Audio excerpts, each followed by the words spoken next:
Hello दोस्तों, आपके बीच में एक बार फिर से वीडियो क्लिप के साथ आई हूँ और मैं यहाँ पे कहना चाहूँगी अज्जू तोमर जी से कुछ बात करना चाहूँगी। मैं अपना मैसेज उन तक पहुँचाना चाहूँगी।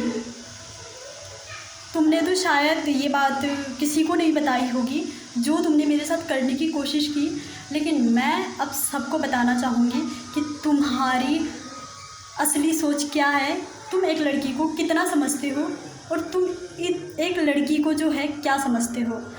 तुम्हें एक लड़की इतनी ही समझ में आती है कि वो मर्द के साथ सेक्सुअल रिलेशनशिप बना सकती है, यही कर सकती है, बच्चे पैदा कर सकती है, घर का चूल्हा चौका कर सकती है और कुछ कर नहीं सकती है। और अगर तुम्हारे साथ एक लड़की ये सब चीज़ नहीं करना चाहे तो तुम उसके साथ ज़ोर ज़बरदस्ती उसको जंगल में ले जाती हो।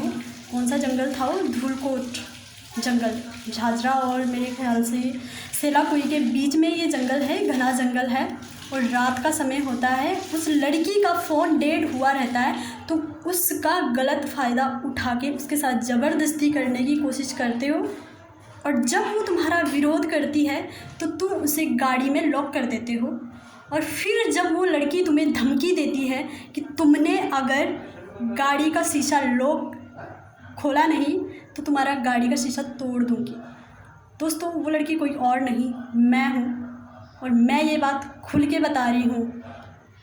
मुझे इस बात में कोई शर्म नहीं है। शर्म तो उन लोगों को आनी चाहिए जिनकी इतनी गंदी सोच है, ठीक है।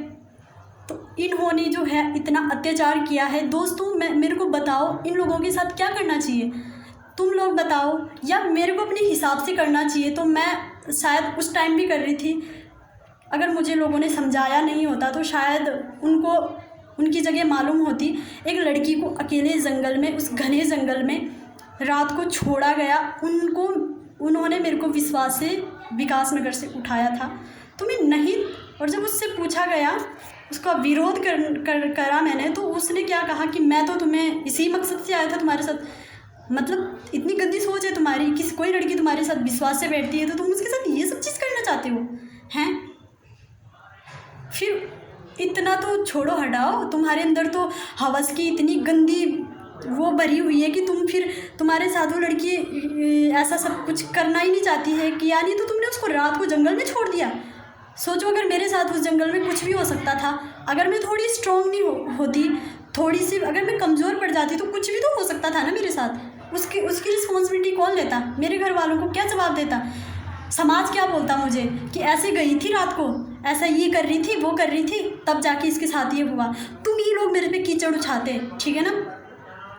मैं पूछती हूँ, तुम लोग आओ ना ग्रुप में, मेरे को पर्सनली मैसेज मत करो, ग्रुप में मैसेज करो मेरे को, ठीक है। मैंने कुछ गलत नहीं बोला है, गलत के खिलाफ़ नहीं उठाई है मैंने आवाज़, मैंने सही के खिलाफ़ आवाज़ उठाया है। सही तुम गलत कर रहे थे, मैंने उसके खिलाफ़ आवाज़ उठाई है, ठीक है। मेरी जैसी लड़कियां बेचारी, कई सारी लड़कियां मजबूर हो जाती हैं, कई सारी लड़कियां बस हो जाती है, मजबूर हो जाती है, क्योंकि तुम जैसे लोग मजबूर करते हैं। प्लीज़ मेरे को ये कोई पर्सनली इस तरीके का मैसेज नहीं करेगा। क्या हुआ, तुम्हें नई बात करनी है, नहीं कुछ करना है तो मत करो, मेरे को पर्सनली इस तरीके से परेशान मत करो। ग्रुप में पूछो, मैं तुम्हें तब मानती हूँ कि तुम हक के लिए लड़ते हो। धन्यवाद। मैं थोड़ी गुस्से में हूँ क्योंकि बहुत गलत हुआ है और ऐसा नहीं होना चाहिए, इसलिए मैंने ये सब चीज़ फिर से दोबारा बनाया। मैंने सोचा राकेश दिलबर को क्यों खींचूँ, गलत तो अज्जू तोमर ने भी किया है, तो अज्जू तोमर जी को भी मैं चाहूँगी कि आप आओ।